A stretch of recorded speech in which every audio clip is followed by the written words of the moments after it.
All right, everyone, welcome to another episode of Stu and the Nunn, and we are episode 391 tonight. Thank you for joining us here on this February 12th. I am joined by, I'd say an old friend, but I don't know if he's older than me or if I'm older than him, but a longtime friend, Michael Ramos. I've known for a long time, and I've asked him to come on tonight because he's got an interesting story and background. So, Mike, I'd love to welcome you here to the show, and thank you for coming on Stu and the Nunn. You've watched a number of times, so glad to have you on the side. Microphone. Yeah, definitely enjoyed the time. I couldn't tell you the names of some of your guests that you had, but it was always encouraging and exciting to hear what they had to say. Just great. Yeah, you've kept me on point when I was out for most of January. You're like, are you coming back on? When's your show coming on? I haven't seen you pipe in there. So yeah, I got to adjust my camera angle because mine is so close. The camera I got is just makes my head all big. But you see, I got my Bills helmet back there. Yeah, is it like a Christmas gift or? That was a Christmas gift. Yes, my wife spoiled me with the Bills helmet, so I have that, and then I have my Apache helmet on that side. Oh, very nice, so, even better. I got the Apache helmet and the Bills helmet. Yeah, that's not signed, but maybe I'll get it signed one day. But yeah, was that a gift, Apache helmet, or who gave you that? The gift was through a mutual friend and contact that worked in aviation. They recycle those out. And they change them out and get new ones. They don't let them, go to being broke, and so they just throw them out and get rid of them. So wow, I was able to score. It's all about having friends in low places. Yeah, so that's where it is. But Mike, great to have you on tonight here on Stu and the Nunn. So we usually start just kind of introduce people to kind of who you are and what you do. You've had some military in your background, so it'd be interesting to kind of just open up with your bio a little bit of just about what you did, came in and what you did in the military, and kind of what you've done in your career since then. Yeah, cool. Interesting. I grew up with trying to get every comic book that said Sergeant Rock or the Unknown Soldier or all these things, and I think that's kind of what drove me to wanting to be part of the military. And on top of that, my uncles were old enough to where I watched them get drafted into Vietnam, and I had this urgency or this sense of wanting to also help in some particular way. So it was during high school that I had made some kind of decision. I wanted to get involved in some way, but I still want to go to college. So I was looking out for a National Guard unit, and my buddy and I, both of us, we had this little company. We were DJs, but we had this outdoor spirit. And the first unit we went to was a tanker unit. And, God bless the tanker units. Those guys are, living in a totally different world. And, they lived in their coffin kind of thing. But we showed up at a National Guard unit and were really disappointed. We started asking, hey, when do you fire these things, or what do you do? Oh, we just do maintenance, and we have donuts around 9, and we just kind of hang out until it's time to go. And right there, I knew, okay, that's not for us. And so we happened to be near an Army Navy store, and there was we walk in, and this guy's got a black beret on. And he's asking us, what are you buying? And we were buying some, parachute cord or maybe a knife or something. And we said, well, we're looking for a National Guard unit. And he goes, well, if you want to find a National Guard unit, you got it. I've got one for you, but you really got to make the grade. And I was like, what are you talking about? He goes, well, there's a Ranger company in Pontiac, Michigan, and only takes a select few former Vietnam vet guys that are there, a bunch of 82nd guys as well. Got to go to airborne school. And I had actually jumped out of an airplane. My first jump was in high school. Can't believe my parents even signed the paperwork. We took 6 guys and we went out to some empty field, and they pulled these parachutes out of an old bus, and plane comes down, and first jump was with a radio on the reserve. And he told us, he goes, well, you can have 2 choices. You can either grab onto the strut or you can hang. So 1 foot on a little pedal and hold on to the strut, or you can hang. And I'm thinking, oh, I've watched, this before. I'll just hang on and I'll probably flutter in the wind, right? No, that's not how it goes. You hang, and you're hanging like both arms hanging down up in the air, and he goes, just go. And you release, and the static line pulls, and now the guy down below who's got the radio connected to the reserve, he's guiding us into going left, going right, and fortunately landed safely and moved on to join the National Guard. Was this Timu Airborne School? Like what? Yeah, it was pretty crazy. You don't realize you don't realize that the door, well, you initially think the door is about this big. And then when he opens the door, it's like, there's no grabbing onto anything. There's just get out of the aircraft, step out, grab onto the strut, and away you go. So they teach you a PLF, or I mean, obviously, as you know, that's the hardest thing is landing. It's not falling out of the plane. Yeah, yeah. I mean, He trained us. Actually, we showed up on a Saturday morning, and he trained us. And then the ceiling was too low; the clouds had come down, so we had to come back the following week. So you can imagine, our nerve is all pushed up. We're all excited to go, and now you're not going. You got to come back next week. Well, that was a premonition of really what it's like in the Army in an airborne unit. Right. There's a lot of no jumps. Yeah. So, we take this guy at his word and we go visit this unit. And as soon as we showed up on a Saturday or a Friday, as soon as we walk in, here are these guys just high and tight. They're solid looking. They've got black berets on. They've got a flash. And actually our flash was black and white, and it had airborne wings in them, which was very unusual. No, there's nobody else that had that when we first went into the company. And I signed the paperwork, and the next thing I know, I'm in basic training, and I finished 9 weeks of at the time 9 weeks of basic training. I'm thinking I'm going to AIT as an infantryman, and the guy goes, "Nope, you're going to be a mortarman." And I said, "No, I got orders to go to airborne school." He goes, "No, you're not going. There's a comma right there. That's not a period." And I said, "Nope, I got to call my unit." And so they worked it all out. I did AIT as a 11B, and then I went to airborne school. And it was an unusual unit. Very, very cool. My buddy, he had gone a year before I did. So here I'm with my high school buddy, and we're both in the same unit. We're PFCs because I had a little bit of college. And you're about 17, 18 years old, roughly. Oh, actually, I'm about 19, maybe. This is 1982. So Okay. I'm 20. Yeah, I'm 20. Just turned 20. And so This is Detroit, Michigan area? yeah, this is Detroit, Michigan. Yeah. And actually, I think my unit during the riots, 68 riots, they were deployed for a short period of time. But we got a Wikipedia page. They're deactivated now. I think they deactivated them in 2011. But they had several tours in Afghanistan. They were in Kuwait. We were supposed to go for the first Gulf War, and if you remember the 3 Miles of Death, where Schwarzkopf just bombed Saddam's entire army. So after he did that, we were sneak and peek. We'd get dropped into an area, and we were supposed to help or assist the Kurds and watch the Kurds, pay attention to them. They were more or less allies at the time. And after he bombed that 3 miles, they rescinded all our orders and said, "You don't have to go. War's over." And but after that, they were activated several times after that, and changed them over to alert unit after that, though. Yeah. All right, so you got in there. You were 20 years old, and then there for a little while doing drills, that kind of stuff, and then eventually got to go to Ranger school, or yeah. So you show up and you've got these guys, like I said, former non-vets, and we're in a 5-man team. And a mission could be you show up on a Friday, you get your mission orders, you get into the trucks, you get to the airport, you load up, and then you drop into Minnesota, or you drop into Puerto Rico, or you drop into the UP of Michigan. And that was a weekend drill. That wasn't, normally guys don't do that stuff. So, and I think we even had M4s issued to us, which was also very unique for a National Guard unit.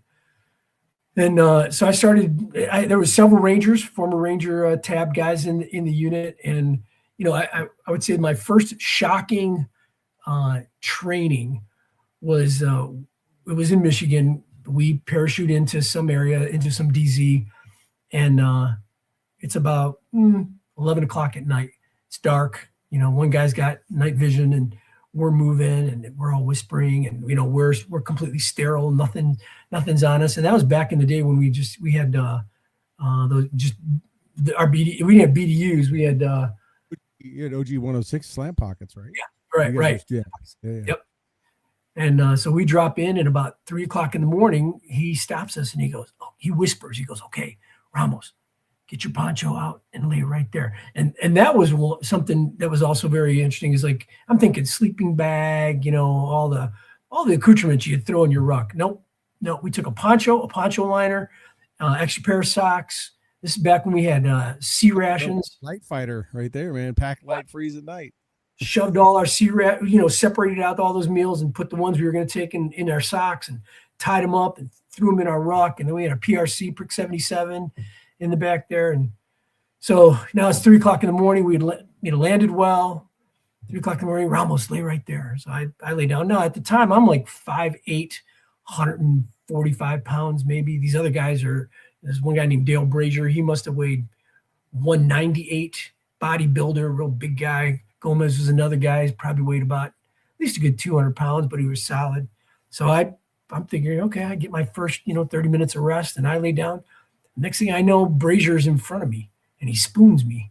And Gomez is next. He gets behind me. So the three of us are sleeping in a spoon position with one poncho liner, and you learn a lot about your brothers when you do something like that, And what you learn is you're a touch away in case you need to escape or do E&E, and that was my first mission with these guys, and like, recognizing. What kind of unit did I get into? Nobody, the recruiters Exactly. didn't say anything about spooning. I mean, when you talk about brothers, we were brothers after that. There's no doubt. There's no doubt. But yeah, so they sent me to. Well, eventually we just kept doing missions, and I was a radio operator. Then I moved up to a scout. And then at the same time, I was going to college, and I got involved in the ROTC program at Central Michigan University, which was cool because, here I'm learning different things from them. But they sent me to Ranger School, which was very rare for a National Guard guy to go to Ranger School. And I went with my high school buddy. So we show up on the first day, and we're in Georgia, and the first day in Georgia, we're trying to get used to that air, that. The heat and humidity and yeah, we're sucking wind. Now we feel like we're in great shape. I'm doing push-ups like When'd you go? When'd you go to Benning for Ranger School? Well, our class was 986, and so it had been like sometime May, because I believe it was like the 4th of July, around the 4th of July when we got out. When were you there in basic and AIT and airborne? Was that in the summertime? January. No, okay. You haven't really hit that yet. Okay. Yeah. So yeah, it was cold. And they gave us yellow. This is the crazy thing. They gave us yellow PT uniforms. Who wears a yellow PT uniform? Everybody had red and blue. Yeah. We had yellow birds. That's what we were called. The yellow birds. They made fun of us. We had a good platoon though. And that was another interesting one. They sent us down, all National Guard, all these different units from Michigan. We were called the Wolverine Platoon. And, I'd hate to say this, and I'm saying it in a nice way, but some of these guys, they were crying, when they first got there. They were from, some small town. They joined the National Guard thinking that they were going to have donuts and coffee when they showed up. And the first day they're missing their wives, they're missing their kids, they're crying. And, the drill instructor does that thing where he says, well, before we get going, I want to know if anybody wants to go, just raise your hand, and, we'll see what we can do. Of course, 3-4 guys raise their hand, and they lock them up, and you ain't going nowhere. You're here. You belong to me now, son. Yeah. Picked up the phone, pretend like he called his mom or his wife. Hey, I got Jim here. He's not coming home. Hangs up the phone, messing with him. So you went to Ranger School 86, you said? 86, yeah, 1986. Okay. Yeah. And were you just a kid then, right? Were you about 12? No, I was in Benning a year later. So okay. I enlisted in 86 and then went the next year. So I was right behind that. I just wondered, maybe you got recycled a few times. Maybe we were there at the same time, but I'm going to assume you didn't get recycled. No, didn't want that. We started, I believe we started with like 320 guys, that all showed up. Well, so I show up with my buddy. We've got this patch on our shoulder, and it's a National Guard patch, and they're looking at us like, who's Company F, 425th Rangers? And we said, it's a National Guard unit. And of course we're real cocky. One of the best units that you can ever train with. And they're like, get out of my face. And they're thinking we're going to suck wind. And we did really well. I mean, when you go with your buddy, you at least make sure you're not going to peer each other. right? Yeah. There's no peering of each other. So Right. they got to cover each other's back. Right. Yeah. That we did see they didn't tell us any of that stuff until you learn that stuff as soon as you get in there. It's like line up. And then we caught on. Remember, I got college in me. So I caught on and I'm telling these guys, hey, you're 1, you're 2, you're 3, don't change it, so we can all stay together when we do it. And we did really well. Got in trouble for it, but we stayed together. Yeah. So did you make it through the first time? Do you have to recycle any phase, or did you get all Very first time? I got a little sick, and I had here's where I got to appreciate the medics, which is probably why I went to medic school after. I got poison oak, and I got poison oak in a place that you don't want poison oak. Not the backside, but the front. I imagine it was that swamp phase. Yeah. Was that in Florida? Yeah. Yeah. And so I go to the, was it TMC, right? The medic area. And everybody else is like newbies. They're there. They're all these guys that they're trying to get out of doing some kind of duty. They're not Rangers who are going through Ranger school, and they're sitting around, and I come in and I am 30 pounds lighter than I came in, and I am just weak. I'm not dragging, but I'm weak. And I hear the guy, some officer come in, and he starts yelling at those guys. Who told you can sleep? Get yourself up off that bin. And they pop up, and he looks at me and goes, you can do whatever you want to. And so I was like, I close my eyes. I'm sitting there. They call me in. They give me a shot for the poison oak. And then they go, we'll come back. We'll come back and get you. And that's probably the best 30 minutes of sleep I've ever had in my life.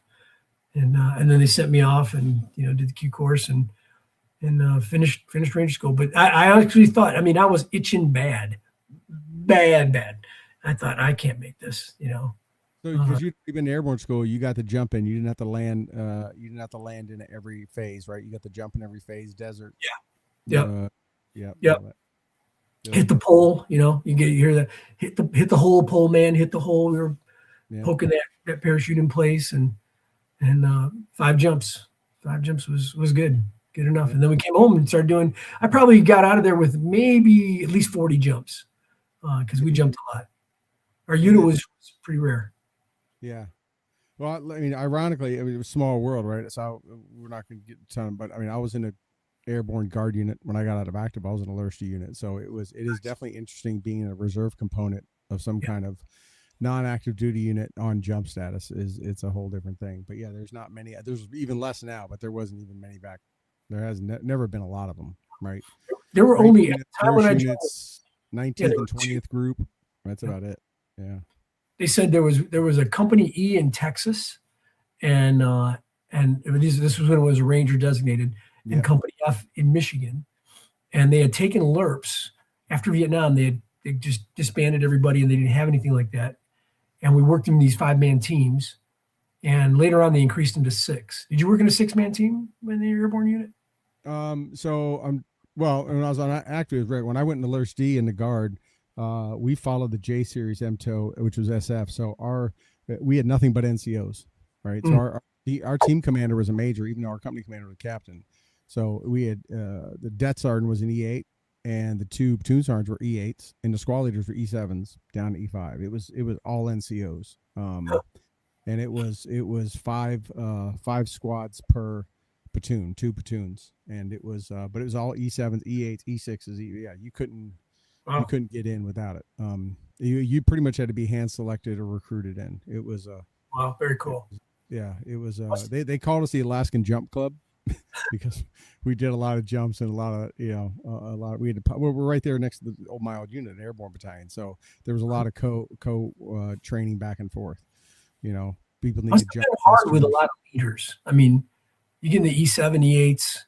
Not really, because but it was everyone there's no Joes, so everyone's got to pitch in and do it, and and again it's guard, so and it was a premier unit to be in. We didn't do Article 15s, we just sent you to leg land. If you messed up, you did, and guys would beg for their rank. They're like, please, you bust me down, take my rank, don't send me to leg. That was the worst humiliation you could do, is say no, you're out of the unit, you're going to leg land, take the beret off. They would give up anything before that. So discipline was good. And it was, no one wanted to have that happen. So everyone towed their own weight. But I'm assuming the Ranger battalion kind of, even though you had privates and stuff and PFCs, same thing. There was probably an esprit de corps and a pride to be in that Ranger unit that you're not going to want to go be in a regular infantry guard unit. When they changed our beret designator from black to the maroon beret, that was hard. Oh, when you went LRRP and they just went you to a regular airborne. Yeah, that was really hard. And it was funny. You don't think it's a big deal, but then again, they went from black to buckskin, and tan. Those guys tanned. Yeah. And those guys were got black berets. Yeah, that was a hard pill to swallow during that time. I'm how that happened. Yeah, changes the songs, Yeah, exactly. Yeah. So you got out. How long did you do it? So when did you get out of the guard? How long were you there in the unit? So I was there. So I went to medic school. Eventually got down to the Fort Sam and did that because I figured, hey, we needed that in our unit. Ranger school, medic school, airborne school, obviously before that, and then 91 was I dated out, and I didn't really want to. I moved. You were medic also, infantry, grunt, medic. Oh. Yeah. And by that time, I had made it up to a patrol leader, so I was, leading my own team. And but I had ended up moving to California, and a lot of guys were commuting. I mean, they liked that unit so much, and they were commuting back and forth. And I took a little bit of a break, and then when the Gulf War called, I was ready to go. But looking for another SF unit or something that I could get, continue to be high and tight and just continue to move forward. And couldn't find a unit. There was a lot of guys out. I think what was happening was one of the presidents, whoever it was at the time, was moving a lot of guys out. Clinton. It was Clinton. He was downside. Don't know him personally. And I was at the time, and I was going through all that. It's when all the funding dried up. It's when there was no ammo to train with. We literally running around going bang bang. There was no fuel for vehicles. It was a tough time. Yeah. So these guys were looking for a guard unit. And that strange thing when I went in there, the guy's like, "Oh, we got a lot of tabs." It's like it didn't matter at that time that I'd gone through school. I was like, okay, and they knew something. This is before the Gulf Wars. They knew something was going to be happening in the Middle East because they said, "Well, we're going to sign you up." Now I had a job, and I was traveling the world doing this job, and but I knew I could make it, week in a month, and if we get deployed, I'd be deployed. And he said, "Well, we want to send you to language school. You're going to learn Farsi." And I was like, well, wait a minute. I thought I was joining a reserve or a guard unit. What do you mean I'm going to be gone for the next 6-7 months? And some of it had to do with the color of my skin. Brown guy, you can probably make it. And I, at the time I was still a little bit younger. I was probably like 26, maybe 27. And thinking through it, and is like, man, I probably should have just taken a break and gone and got the language. One of those things you kick yourself on. Yeah, it's high, right. Who knows how that would have paid off later? I mean, that would have been huge. Yeah. It's kind of the same thing. Like I did 9 years.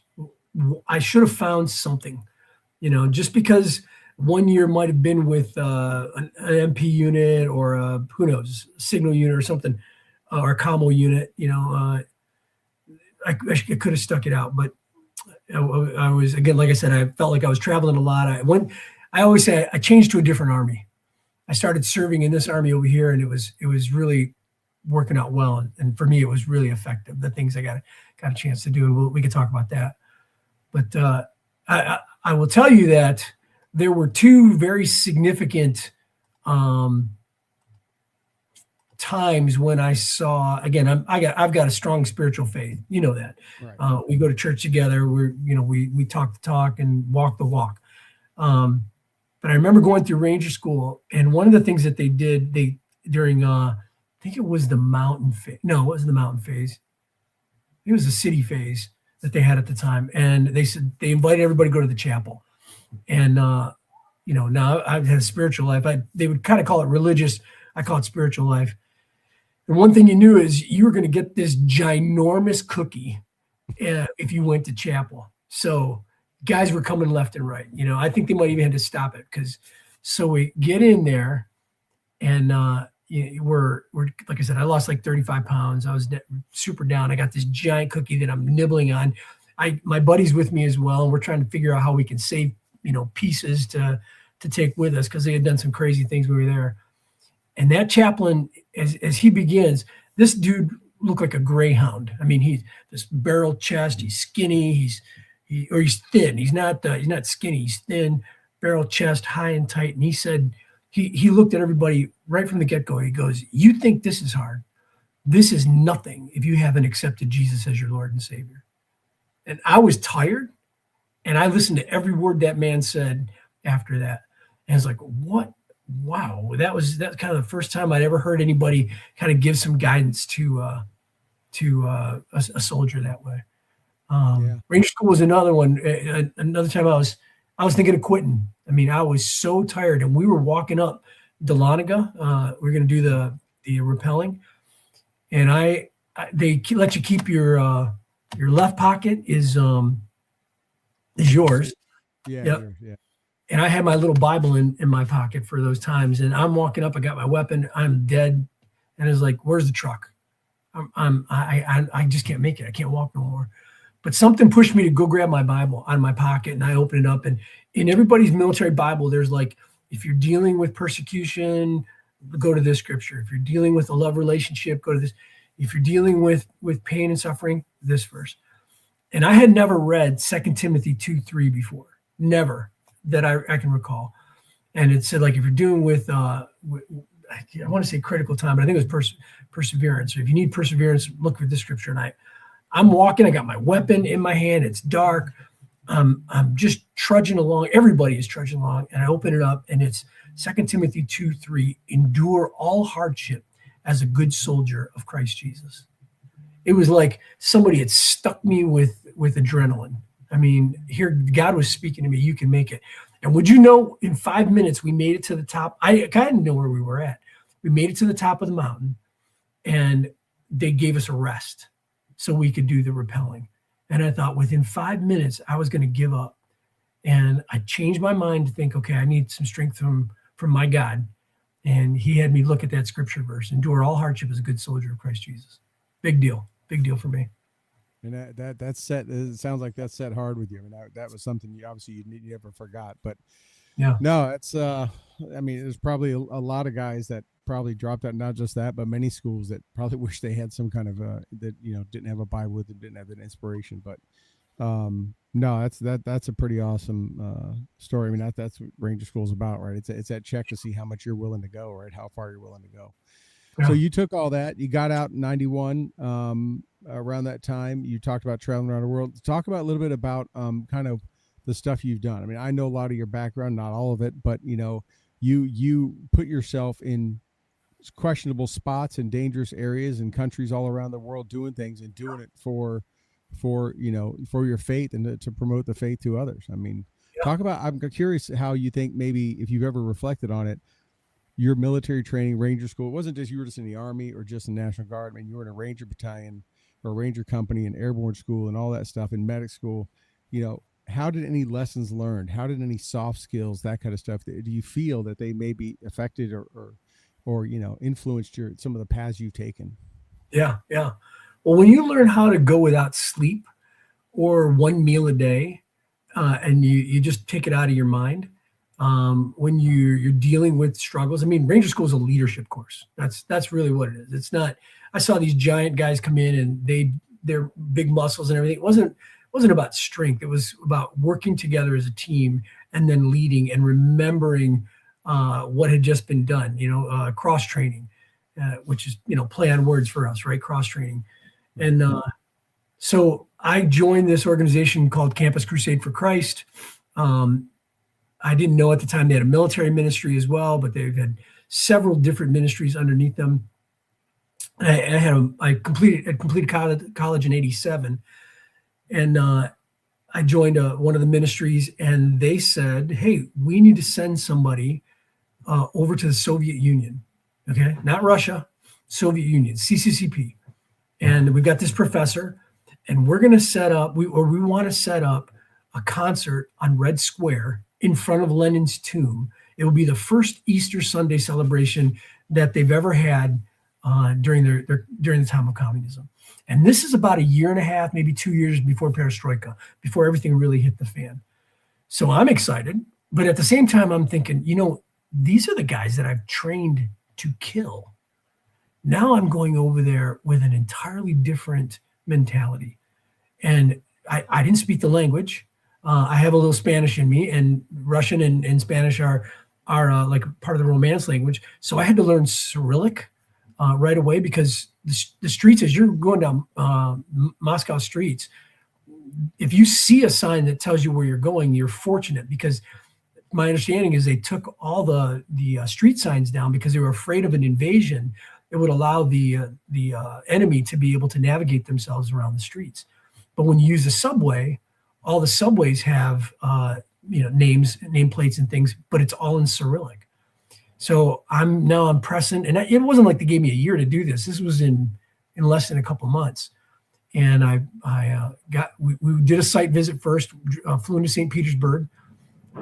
Military guards are standing there. I mean, you can feel the depth of just pain and sorrow. I mean, and again, throughout those times, I've been to St. Petersburg, I've been to Siberia, I've been to tons of little of the smaller cities around Moscow and miles outside of Moscow, the Ukraine, Latvia, all for the purpose of getting a chance to share our faith.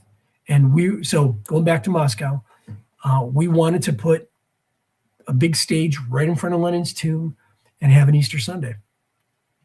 All the things were working out up to a point, and then I think the Russians, and I was walking into the Kremlin again, like I own the place, with this professor who had no power whatsoever. He just knew how to speak really well.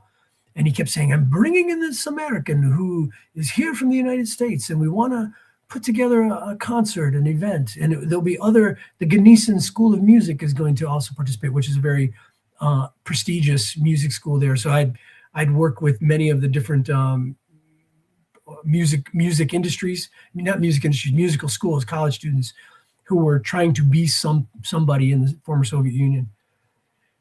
Well, eventually they said, no, we're not going to do it on Red Square. And if you know Red Square, if you've seen that footage where they do a parade, all the generals are standing there, and the tanks come in, and the missiles come in, and the army comes in, that's where we were going to do it. And eventually they said, no, you can't do it there, but you can do it like 100 steps in front of what they call the armory. And you can put a stage right there, which was just as good, because people were coming from all over the place to come to this event. So we signed all these contracts, and we go back to what Ranger School did, or what any part of the military, the training. How old were you at this time? You're over there that first time. What is it? Still in the 20s, right? 91, maybe. It's 91. I'm just about 30. Yeah, just about 30. And you're the point man on this. Well, so the professor, the Russian professor, his name is Boris Gontarev, and he knows a friend close to the airport, and he rents for me an apartment. It's a 1-bedroom, 1 living room, small bath, small kitchen apartment, and we rent it for the 3-4 months that I'm living there, all on my own. And it was in a Khrushchev, what they refer to as a Khrushchev housing, where Khrushchev built these tall buildings, and several apartments on each floor. Everybody gets one big thick door about this thick, and small apartment, and that's where you live, because there was no housing. There's no houses around the city. And I rent this little apartment all by myself. And I kept thinking, I watched the KGB snatch a guy off the street right in broad daylight, and no one paid any attention. And it was probably my second or third week there, and I'm thinking, no one knows where I'm at. I didn't have a cell phone. I didn't have a sat phone. I was just roaming the streets, waiting for my appointments, setting them up, and taking the metro and the bus back to wherever I lived, back and forth every day. And but eventually we brought several hundred Americans over. We coordinated with a lot of Russian schools, and there was a good 100 or so, 200 kids who are youth who came, and we distributed Bibles right there in the armory, which is right near Lenin's tomb. That had to be, I mean, that, you know, they were embracing Christianity or religion or organized faith in Russia a lot. I mean, they were allowing it, right? But they weren't really. So Stalin had been destroying Orthodox churches, period. And St. Basil's, which is this big, beautiful church, is at one end of Red Square. And they had decided, for whatever reason, I'm not quite sure of the history, but that's going to stay. But no one really went there to worship. Now, a lot of the smaller churches, the smaller villages, people were Orthodox, you know, Russian Orthodox, and they were going, but they did it. They went under control. You know, they really couldn't openly worship and collaborate and work together. I mean, when we were passing out Bibles, not only did we pass them out on Red Square, but I sent teams of people down into the metro system, because if you haven't seen a Bible in years, maybe your entire lifetime. These were all in Russian, I'm assuming. They were all translated. All in Russian, yep, all in Russian. And we didn't have to smuggle them in. We worked with a local publisher, which back in the day, people were smuggling Bibles in. And so when we got down underground in this metro station, had like 5-6 packets, cut it open. And as soon as we started handing them out, it was almost like you had to fight people because they wanted it so bad. I remember many, many people weeping because for them, this was their first Bible, like older people that they hadn't seen a Bible in so long, and they were getting it in their language because of the communist rule back during that time. That must have been a surreal experience to see people so appreciative and just so moved by just a book that is in every hotel and motel, and most people ignore it, or they have, you know, collecting dust in their house. Yeah, or even some Christians, you know, not to pick on them, but they've got 7, 8, 9 Bibles, you know, different way you read it, you know, different different versions, not translations. Yeah. But yeah, so for these guys, they're cool. How did the military prepare you for that? How did, or what do you think you would have been? What do you think may have happened different had you not had the military background? How do you think you would have behaved different or done? Do you think it prepared you in that way to have situational awareness and how to interact and all that kind of stuff? Yeah, I honestly, I did. It became so natural being trained by these guys. You know, Scott Stevens was my first platoon leader, Ranger tab guy. And, you know, he's one of the guys, you want to be like that guy, you know. Several guys had gone from our unit and they came back, and they were very sad that they came back without a tab. Something had happened, whether they got an injury or they got sick during the times. And it was even watching them, but they were still driving hard. So here I'm living by myself. I don't know if I'm going to be snatched off the street. You know, there's a lot of thuggery, you know, in that. And so, but at the same time that's in me to have situational awareness, like who's on my back, who's taking my stuff. I'm also learning how to have conversation and enjoy people, which, you know, if they know you're there, they kind of leave you alone. If you see something suspicious, you move on. I got smart right away just to move out of some of the circles right away. But yeah, I think one of the things Ranger School taught me is like I couldn't go to a grocery store and just buy all my groceries. I had to go from shop to shop to shop to find maybe eggs or salmon. You know, for one whole month, my breakfast was black bread, salmon, and tea. Because I was working with, get during that time, whatever they got, that's when they had it. That was it. I mean, if a little market or store got eggs and bread and rice, they may only have it for a few days. They may not get it for a while. They have something else next week if they even have anything to open up, right? That's exactly. And if you see something, you know, we carry right now, everybody's carrying a bag, right? You carry a backpack, you carry something. They were catalysts to doing things like that. They were always carrying a bag, and I kept wondering why they got the little like Aldi's bag or the Wegmans bag all the time. Where are they going? If they saw something that they could afford, they bought it. Then they traded with their neighbor because they'd come home and say, "Hey, I found eggs, but I need some vegetables." Well, how many eggs do you have? And of course, I got 4, and I'll trade you some green beans or some yarn or something. So they were always doing a lot of bartering. Matter of fact, I remember watching this one lady. All she had was, she got in a little corner, like a little opening of a storefront, and she had a big bag of gumballs. Like every bag is gumballs. And that lady was tough, because as soon as people saw the gumballs, I mean, their kids weren't getting gumballs and like that. She had one arm out, one arm, this was to grab the money and then push back, because the crowd of people were coming in on her, because that bag is depleting. And then she'd pull one out and try to hold it as well, so no one stole from her, gave them the gumballs, and then took money. And she just kept doing that. Within 10 minutes, her big Santa Claus bag was empty, because people saw, even meat during that time. Now, again, I'm living in Moscow, the heart of the city. And by the subway, a big truck pulls up, like military looking truck. On the back is a big stump on the back of the truck, and 3 guys on the back of the truck. One guy's driving. And on the side, on the rails of the truck, is half a cow. And so the butcher, the guy came from the town, brought half of his cow, and a line just formed right behind the truck, and he's cutting parts and pieces off for the people to be able to take.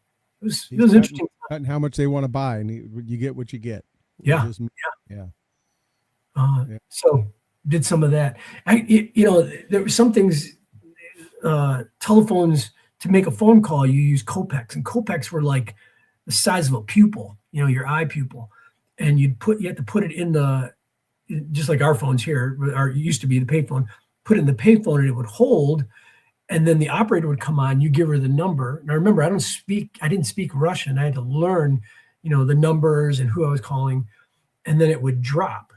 It held there until your time was up, and then it would drop and just cut you right off in your phone call. So it was interesting, very interesting time. So you learn patience, you learn perseverance, you learn to scrounge, I guess would be the right way to say it. But at the same time, you get you use what you have, and you learn to not have an expectation of getting more. Did you ever feel threat by thugs or by KGB or police or anything like that? Did you ever feel like maybe they were watching you or something like that? Yeah, I looked Georgian, the country, and at the time they were dealing a lot with the Georgians were kind of against the Russians. They were sort of their terrorists, and so I would be stopped often for my passport. And the American passport had a little more weight then, so I wouldn't say anything. I just pull out my passport, and they'd, Amerikansky, and I'd say da, and they would say something, and then they let me go. There was a couple times when I thought I was going to be like robbed or somebody coming to roll me, and really what they were looking for, they had never met an American, so they would come up and they just want to have a conversation. And looks, did they just figure they knew you weren't Russian from my clothes? I tried my best to fit in. I bought an old thrift store coat, long coat, wool, because I didn't know what Columbia wear was. You can't wear your military what was the Gore-Tex, walk around Moscow back then. That had been gone in a heartbeat. I'd been rolled, and you'd never see me again.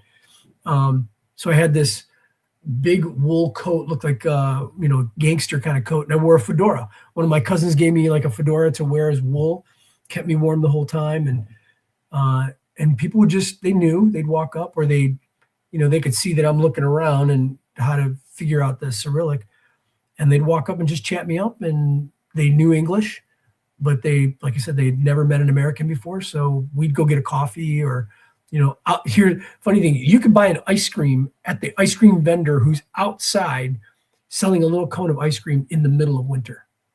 And, we don't have that even here in Buffalo. No, inside to get warm. They're just glad to have that. Yeah. Oh, yeah. Coffee was the same thing.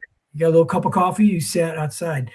You wanted a little bit of juice, there would be like a vending machine, like a Coca-Cola machine, and there's a glass at the bottom, and everybody drink out of that same glass. So put the Coke in there, you drink out and put it back. Put it back. Yeah. Now, unless you brought your own cup or glass, but no. Yeah. So you were over there for what, about 4 months, you said?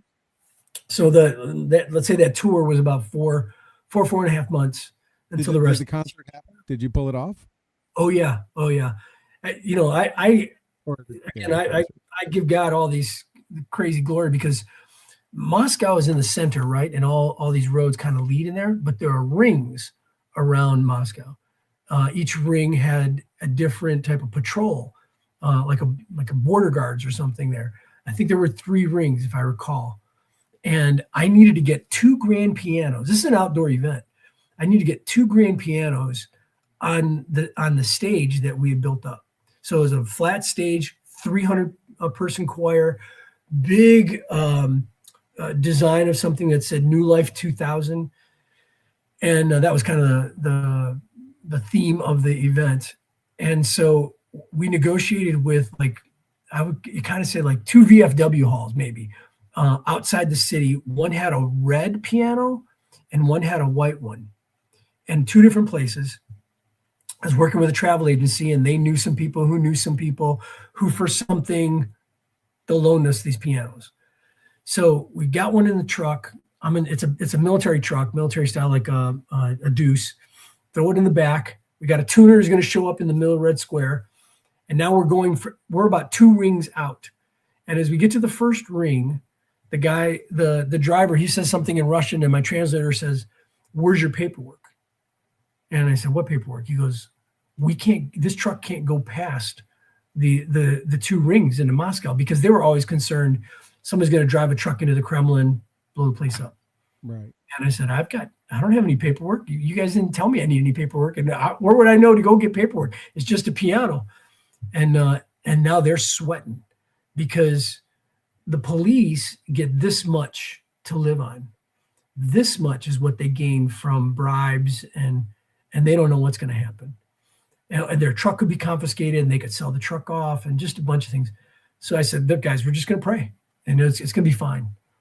And if you're in a Deuce, you can look out the canvas and see. And the Russian driver, he's like, we're coming up. He's saying this in Russian. We're coming up to the first ring, to the post. And so I'm praying, and I look out the thing. And would you know that police officer has somebody stopped on the side of the road, and he didn't even pay any attention to us whatsoever. We drive past the first ring. We're still driving. They're sweating bullets because now, it's getting tighter. They're going into the heart of the city. The next ring is a little more important because it's getting close to the Kremlin.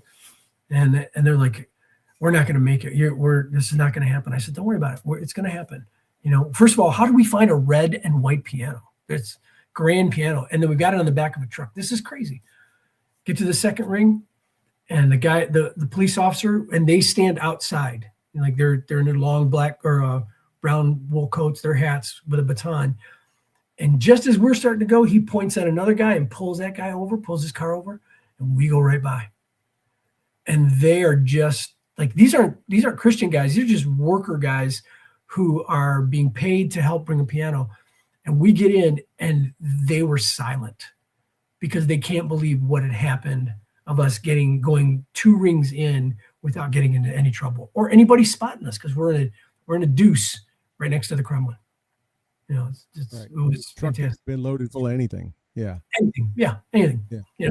Chechens, Georgians, whoever. We could have all jumped out of the back, and we unload the pianos, and away we go.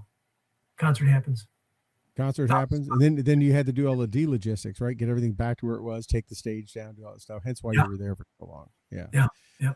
So you did that. Now that was a stepping stone to a lot of other stuff you've done, but let's kind of hit on a little bit. We're about 50 minutes in, just a little bit about like some of the other things you've done internationally, things that you've been put in, tough places and things like that you feel that, some things you've learned in the military and some of the skills, soft skills, hard skills, whatever, kind of prepped you for and led you down that path. So I'm going to step back first to basic training. I was a little bit older than most of the guys going through basic, and one of my buddies who'd gone a year before, he told me how the routine was going to go. You're going to either live in Sand Hill or Harmony Church. Yeah. Yep. Harmony Church was the one that was like the World War II barracks, right? Yeah. Wood floors. And so they pull up to Harmony Church, and I'm like, oh man, this is going to be rough. And then they pulled away, and we went to Sand Hill. And Sand Hill air conditioning. We learned how to use a buffer, to keep the floors all nice. And So they pull up the nice drill sergeant or sergeant who's on the bus. Somehow he disappears. And the biggest African-American dude I've ever seen in my life gets on. And he's got a round brown on. And he looks at us and we are silent. And he goes, "You got 5 seconds to get off this bus. And 4 seconds have already passed. Get off my bus." And guys are just going crazy, right? Now I knew this because my buddy had told me this is what's going to happen. And you get out and they're making everybody dump. They're looking for pokey bait. They're looking for porn, looking for all this stuff. And I got my bag. Yeah. They didn't tell me to open it yet. I got my bag sitting right in front of me. And my family had given me a Bible, like the big family. And I had it right on top of my ruck inside my sea bag. I'm standing there locked up, kind of laughing inside, but at the same time, I don't know what he's going to do with my stuff because clothes are flying everywhere. And they come to me, "What's inside your bag?" And I open it up. And he looks down and he grabs my Bible. It's right on top, grabs my Bible. He goes, "Are you religious?" And I'd never really been called religious, before. And I said, I'm thinking, yes. Puts it back in my bag, left me alone. Didn't touch me after that. Everybody else is being harassed. And it wasn't that was my secret weapon or anything, but it made me think I could have said, "Well, no, sir," and made excuses. But it was probably the first time I really stood for what I believed. And later on, as I pursued a different career, like I mentioned, a different army, I started realizing you can be bold. You can be solid. And you also need to understand a little bit more of what you're going to be solid in talking about. And it's also good to say, I don't have the answers, but I'm going to find them. So that, anyway, as moving on, I did a bunch of things in Thailand. We set up large events for many missionaries who were living in the closed countries, East Asia and these places that you're not supposed to go. And they would bring them to a certain place. And we do a lot of debriefing and we hear a lot of stories and understanding what they were going through and how to do some crisis intervention at different times. Their families were struggling or they were being harassed, or we were also teaching them a little bit how to E&E, if they needed to get out. And I remember this one particular family, the husband had like this, I think it's called Stockholm syndrome, where he had lived there so long thinking his community was going to take care of him if anything happened. And I thought, brother, you don't know that you've got a family of 3 children and a wife.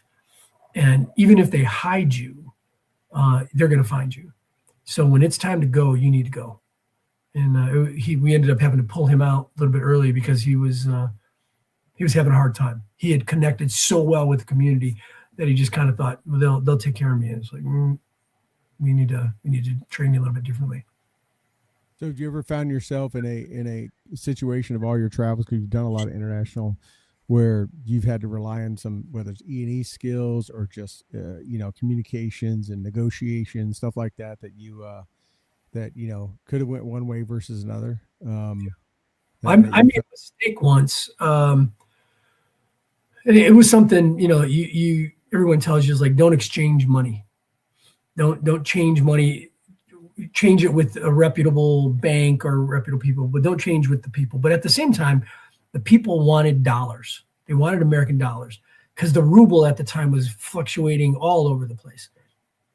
And you could get, if you went to the bank, for every dollar, you could get maybe 10 rubles. If you worked outside the system, you could get 50 rubles. What are you going to do? You're going to look for the 50 ruble guy. So young guy walks up to me. I'm in a big open market area, and he knows I'm American, chats me up. I've been going through all this already. And he says, "Hey, I've got this $50 bill and I want to change it for another like smaller bills. Can you help me?" And I knew that like it was illegal for them at the time to have American money. They kind of stored it away and could use it. It's not like they were going to break into your house, but you weren't supposed to have it. So I thought I'll help this guy out. So basically, here's what ends up happening is he does the really quick switch, right? Shows me the money. Oh, there's the police over there. Wait just a minute. Pulls it back out, hands me it. I give him the 50. As I roll the money in my hand, I've got $10. He's now got 40 extra dollars in mine, and he's gone. So foolishly, I chase after him, thinking I'm going to get my extra 40 back. And as I start to go into this narrow alley, I realize $40 isn't worth my life. Yeah, this could be a big setup. So I learned a little bit of, again, know your surroundings, recognize where you're at, don't put yourself in danger. And I thought, good for him. I, take the 40 jurors, and I was gone. But that was probably my biggest mistake of letting myself get so emotionally overwhelmed for $40 that I was. Trip in Russia, and have you been back to Russia since? Have you done more trips? Oh gosh, yeah. So I've probably been there 13 different times, different events.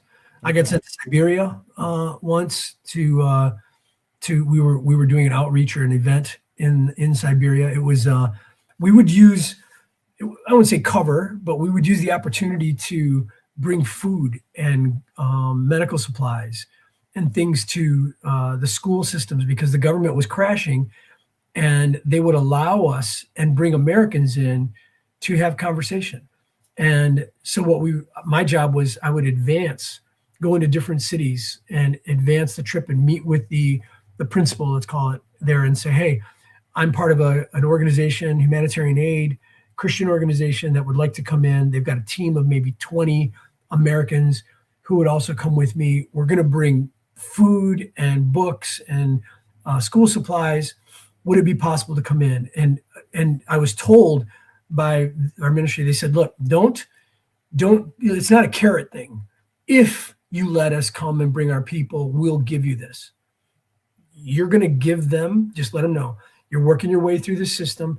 You're going to get the school system. You're going to give them this amount for at least several weeks of food supplies and some medical things and some school supplies. Would they let your Americans come in? If so, and I think if we visited 200 schools throughout those different times, maybe only one, and I really couldn't even tell you if it was one, told us no, we couldn't do it. If there might have been one, because they were stone communists. I mean, they were solid, and they thought everything was going to come back. So I would advance those, and we would bring a team of at least 20 people with translators to the school. And again, people had never seen an American. We're in a nation where we see Bangladeshi, we see Indian, we see, you name Somali. We're all kind of stuff. Yeah. I remember these two young girls. I used them as translators later on. They were probably high school age, and they saw me standing in the metro, and they chatted me up. One could speak English stronger, and I needed a translator. So I ended up hiring her, and she said, my parents would like you to come to our house. And I was like, great, and I said, they want to know that I'm not snatching you off the street. They said, no, they have never met an American before, which means that they really never met anybody from another country except possibly just a Chinese person if they went to the market, because the Chinese were coming in left and right. And so I went to their house, and I wouldn't even call it house. I went to their apartment, and she had two other siblings, and they had one bedroom, one living room, a bathroom, and a kitchen. And they converted the living room into a bedroom at night, and everybody lived in either one room or the other. And I remember, what Spam is, right? We're military guys, Spam. Yeah. So they pull out a can of like Spam and some crackers. And the two girls, they said, they're like looking at it as if they had just cracked the oldest bottle of champagne they'd ever seen. And they said, oh, this is a very special time. We're eating, and I don't even know what it was, but it had like gel on it, and it was a meat product, and you're going to eat it. If they're telling me in English, which the parents didn't speak English, how unique this was, you're going to eat it. And again, Ranger School, you ate everything. They did it because you're their guest, and they're breaking open the finest thing they got. Right. Exactly. Yeah, exactly. Yeah. And how was he? Sat and ate it? I mean, obviously it was good or not, but I mean, I'm sure they were just gracious and just were, they just hung on every word that got translated. Yeah, they were wonderful and so welcoming, so caring. Again, coming from that Cold War training where this guy, the father could have been somebody I was battling with, in a couple years. Right. Now it changed it from somebody that I'm trained to kill to somebody I'm training to love on his whole family. And Yeah, when you range, you shot at targets that we called Crazy Ivans. I mean, they're right. Russian soldiers, right? I mean, that's what we shot at. I mean, it was Yeah. right. Our playing cards were all Russian vehicles that we studied aircraft and weapons. Right. Still got Yeah. them. So, Yeah, it was. and you've done trips all over. I know one of your last ones I know was you went a couple years ago to Africa. And went down there and Kenya. So you've been obviously this started to become, you got pretty accustomed to international travel and spreading the word. In any of that, and spreading the faith and the good message, did you ever find yourself completely rejected or in a threat at any country where it was, you were just, especially if you went advanced, like advanced quartering party a lot, that it was just like, nope, get out. This is, or you don't get out, we're going to get rid of you kind of thing? Yeah. Cuba was a little concerning at the time. I went out with a buddy of mine. His name is Bobby Heron, and we walked the streets, and we'd meet the young guys who were the bicycle messenger kind of guys. They were also the guys who snatched chains and purses off of you as you went on like a rickshaw kind of thing as they're going through. Felt the pressure, but again, was smart enough to know which streets to turn down and which not. It's not my story, but it's a story of another guy that I work with. He was one of the directors, and he had gone to a Latin American country, which I've been to, Ecuador. Actually, there's a good movie called End of the Spear, and I got a chance to meet those guys. That were Nate Saint and Jim Elliott had landed a plane and were working with a Horani tribe, and they were headhunters at one time, and they completely converted over to Christianity because of the love that was shown to them. But they got killed. So had a chance to visit that location and just watched. I mean, again, you're in the middle of nowhere, wondering how the gospel is getting to the world. That was one of the ways. Just being able to get on a plane and care for people, and it's not always about the Bible. It's about just being a visitor and coming to a place. And I would say also, I hate to be, this don't want to sound arrogant, but humbling yourself in the presence of the people who you look at and think they have nothing, but really that they don't know anything different. So you just blend in as best as possible. And I learned a lot that way. Anyway, the one guy, he had come out of a store, and he believes that they were going through initiation because he had 5 Latin American guys ready to fight him and beat him up. And the guy that was with him, his other partner, had never been in a fist fight in his life. You and I have had hand-to-hand combat training. We might have been fights when we were younger. These guys didn't have any of that. So, but I haven't ever felt that. No, I guess because, again, the Ranger training kind of strengthens you and makes you really aware. Right, you keep your head on a swivel, and like say, you have situational awareness, and Yeah. you're not down. It was interesting though, people in today's time, especially younger people that maybe don't know anything prior to technology as much, but I mean, you didn't have GPS, like I said, didn't have phone, right? Didn't have big Rand McNally map. I mean, maybe had some small maps or something like that, but I mean, you were navigating all these countries, late 20s, early 30s, and on. I mean, without any of that technology, without just Yeah.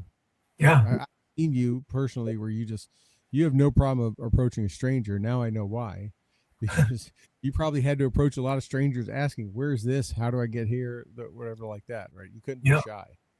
Yeah. No, you just, I sat, this is a funny thing. I go back on the spiritual side where I sat in the Kremlin, and we walked into the Kremlin 5-6 times to work through contracts and do negotiations and things like that. And as my translator is translating, I can understand what I've been there now months.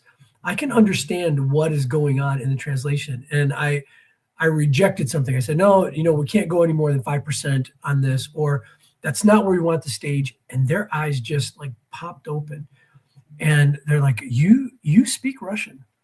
And I said, no, yeah, didn't know about it, which means just a little bit. And they're like, but how did you, and they're through their translator, how did you know what we were talking about? And again, if you got a spiritual life, we're counting on the Holy Spirit to work in you to do things. Now, I don't have the gift of tongues to speak Russian, but for some reason, he gave me the acknowledgement of understanding what was happening to be able to do what we wanted to do. And I found that for me, it was like one of those milestones of going, wow, when you wonder sometimes where God is, and then you realize I just understood everything that was happening in this contract negotiated. Why is that? And I think because he wanted that to happen. Wow, that's something. That's an interesting story. I mean, you hear about these, modern day miracles of different types, whether it's strength or this or that, but to be able to sit there and not really speak the language, but know quick enough to respond, and it was enough to catch them off guard for sure. Oh yeah, yeah. That's actually you picked up on it. But as you said, there's a lot of languages. A lot of them have their same root, right? Obviously, Latin, Italian, Spanish. There's so many different versions of that. There's some words that are absolutely very similar. They have the same base, the same root of that, of the meaning of a word. So language, right? Symbols are kind of the same. Yeah. And it really, I don't know if have you had to look at Cyrillic to understand how to read it? No, I've seen it. I would never know how to read it. No. The Y is backwards, the R's are backwards. Right. You're trying to figure out what a street's called. Everything is like Chaussee, the street, the last name, Leninsky Chaussee. So you kind of know where you're going there. Kenya was also an interesting place to where we work with the Maasai warriors. And it wasn't like, it was a group that really hadn't received any help. There are a lot of large churches in Kenya. These were the smaller churches. We just happened to be able to come to this one particular tribe who were needing Bibles in their language, in both Swahili and in Maasai. And there's an Indian missionary. His name is Lamek Inbaraj. He's working in India, but somehow he got connected to Kenya and wanted two of us to come over with him to do some training. And we purchased all these Bibles. And again, some of these people, the first time in their hands, in their language, in their tongue, they're getting a Bible in Swahili, or in Maasai, which is a small group of people. The Maasai warriors are still a small group, but to have it in their own language is pretty powerful for them. Yeah. Whether they believed it or not, some did and others didn't, but now they're hearing all the stories because they're they're oratory learners, right? They tell their stories and it comes down from generation to generation. Now they've got the source, and it's like they're ready to go. I'm sure there was a lot of emotion around that too. Yeah. But interesting. Wow. Well, hey, Michael, we've been well over an hour, about an hour 10 now. So I just want to, as we wrap up, is there anything you'd like to just put out to our listeners and viewers? Anything that you want to just mention or say that we didn't cover or didn't you just want to leave them with? Anything you have going on? No, I'll bookend with that verse that I brought up in the very beginning. Endure all hardship as a good soldier of Christ Jesus. As faith in itself. People don't realize that they have faith. It's just, what do they have faith in? And I think no one really asks them the hard question, or they never really have that conversation. They put themselves in more of a debate to protect themselves. My experiences, we don't have a mansion, we don't have fancy cars and things. We just live a life of hope, and some of that hope comes from training. And I put all that training in the fact that God led me to be part of the military, so I could then do these other events and meet interesting people as well. For example, that chaplain, the Ranger chaplain that I met, he's a friend of Jeff Strucker's. I get a chance to meet Jeff Strucker because he comes to a crew meeting years later, and he goes, "I know exactly who you're talking about. That guy is he's a good friend of mine." And yeah, and you find when you have conversations that there are people who are willing to talk to you about what it means to have a spiritual life and still be a warrior, because Christians are sissies, or I'd use other words, but I don't use those words. But, you can be a Christian warrior. You can stand and be in the military and stand on the gate and pursue the enemy hard with much violence. But at the same time, you should probably know where you're going to go when that time calls for you. And so yeah, I think I just leave it with that. You can look up my old unit. They're on Wikipedia, Company F, and they recently talked about in one of the Mission Impossible movies, my unit is mentioned in the credentials of Ethan. What's Ethan's name? Ethan. What's the Mission Impossible guy's name? Isn't it Tom Cruise or not? It's Tom Cruise, but his character, Ethan Hawke. Oh, yeah, something like that. Yeah. Got it. Well, our unit is mentioned in those credentials in the last one that flashed by, and it's kind of interesting. But what I found out, having gone down the chain, is some of those things are actual. We had a guy basically that was a consultant to the movie, and some of the situations were some of the things that one of my guys had to deal with. Wow. So that was interesting. So, yeah, from a little guard unit in Detroit, Michigan. Crazy, man. Yeah. Well, hey, Michael, good seeing you, buddy. Good talking to you. We need to catch up, and we try to do a lunch every so often. We need to do that again, but good to see you, brother. Anytime. And thanks for coming on tonight, man, and sharing your story with all of our listeners and viewers. We get a lot of great comments and stuff. So, thanks, brother. Thanks for the opportunity. And Rob will run us out. And everyone have a good night. Thank you for joining us here on Stu and the Nunn. Make sure you check out all of our sponsors so you can see them scrolling at the bottom, and hit us up and like our pages. And with all that, we'll let you guys go, and we'll see you all next week.